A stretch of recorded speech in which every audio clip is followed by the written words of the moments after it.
Hi everyone, welcome back to my channel. If you saw my last video, you'll know that I'm just back really from a 7-night cruise on MSC Virtuosa. Now this cruise went from Southampton in England and it went to Norway where we visited 4 different ports and then we came back down. Now on the last video I gave you a tour of the cabin that I had booked to stay in, which was a deluxe inside cabin on deck 10, and in this video I'm going to give you a tour of the cabin that I actually ended up moving to after a few days. So on day 2 I was given the opportunity to upgrade into a different cabin. Now usually I probably wouldn't bother really, but with what I thought the scenery might have looked like on this route, I thought, yeah, do you know what, let's move into a room where I can get the views without always having to go to the top deck. So I did that and I moved to a standard balcony on deck 12, which is what I'm going to show you today. Now before we do that, I guess I would just probably like to run through a couple of reasons why I would quite often not book a balcony. Really there's 2 main reasons, and the first one is that I probably think I get the best night's sleep ever in an inside cabin. It's so dark, it's so quiet. I've had experiences in the past, typically on older cruise ships, where you know there can be a draft coming in the door, the wind can be really loud, and that just really can unsettle me at times, so I actually tend to book inside. But number 2, which is, to be honest, probably the main reason, is that from a budget perspective, if I don't book a balcony, I can cruise far more often. So I don't cruise on a huge budget at all, and I generally find that as a solo traveller, a balcony can sometimes be £500, £600, £700 more expensive than an inside cabin, which, for the sake of a view and a little bit of fresh air coming through the door, I really could not justify actually spending that money. So hey, let's look at the standard balcony on Virtuosa, and just before we do, if you find this video useful, if you enjoy it, I'd really appreciate if you could subscribe to the channel, which you should be able to do just directly underneath the video, and also while you're there, if you could give it a like, that would be perfect as well. But anyway, yeah, let's look at the room. The cabin that I was moved to was 12071, which is cabin 71 on deck 12. Now this was a relatively forward balcony, which means that you can expect it in this picture to be pretty near the front of the ship.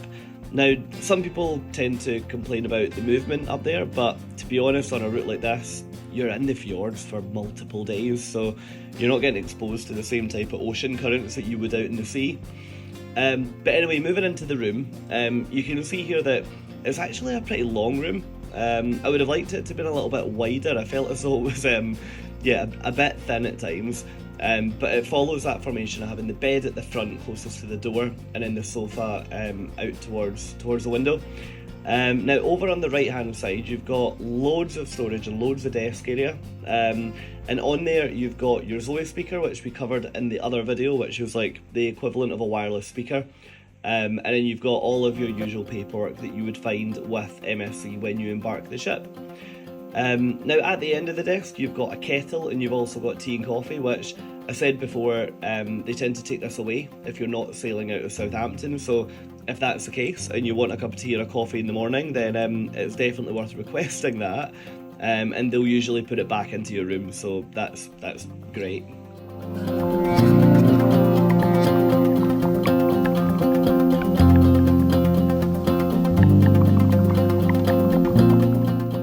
And then looking underneath the desk, you've got a few bits down here. So first of all, you've got your minibar, which isn't included, so the price list for this is just above the desk, but typically I heard a lot of people asking to get that emptied so that they could put their own stuff in it. Moving along, you then had like a pull-out drawer, which you could put loads of stuff in. It went the entire width of that kind of gap area. And then beside there, you've got 4 drawers that pull out and they're all soft close, which is perfect. With some open storage at the end. I never quite got the point in the open storage. I'm not totally sure what you'd put in there when there's so many other places you could keep things to hide it. The TV directly on the wall there actually tilts out, so I went the first 2 nights and just didn't realise that, so was begrudging the angle, but yeah, it slides out pretty easily once you know. And then beside the bed, MSC have put in here their the same lights as you've got in the inside cabin video actually, and on these you've got the USB port, which you can't really see here, but it's tucked in on the right hand side.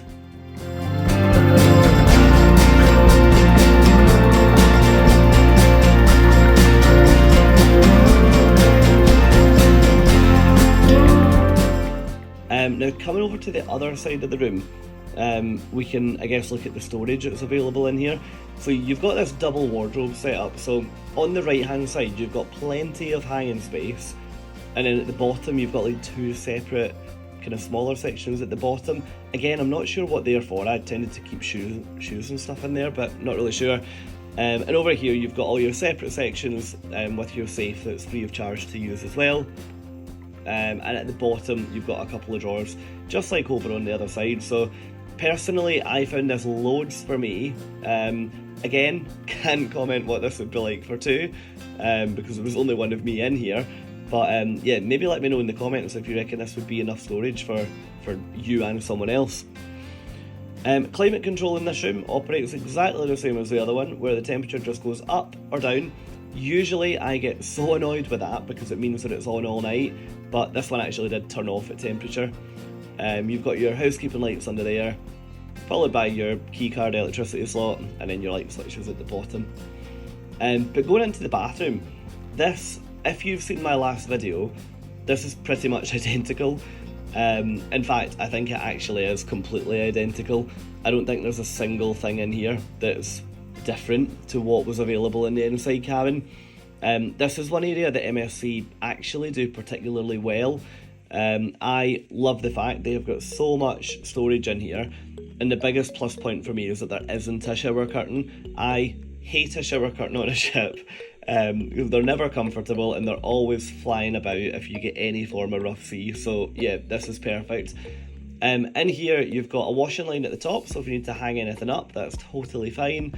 And you've also got the MSC toiletries in here too, which are actually pretty good. So if you don't pack any toiletries, don't worry, you'll be absolutely fine. Towel wise, again, loads for one person. And if you ever needed any more, all you had to do was pick the phone up or say to your cabin steward, and then they would leave plenty for you. So yeah, moving out, one thing that I always like to cover in a room tour is plug points. Because it's one thing that people are always getting caught out by. So you've got two American plugs with two USB on that side underneath your phone, and then on the other side of the desk, if we can actually get into it here, it might be a bit of a squeeze. We made it. We've got two European plugs, which alongside the two USBs by the bed, you're pretty well compensated. Now, as I said, this balcony is quite near the front of the ship, so you'll see here the sort of proximity it is to the bridge. I had absolutely no challenges with this being a forward room, but I can completely appreciate how some people might if they tend to get motion sick. The water literally doesn't affect me at all, but you can see here that you are quite far forward here.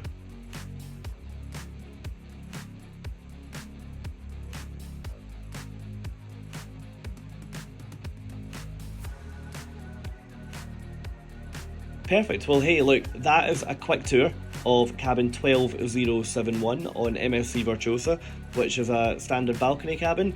If you've enjoyed this video, please think about subscribing to the channel. That would be brilliant to have you along for more. And give it a like while you're there. And yeah, we will catch up soon. Brilliant. Thanks for watching. Bye.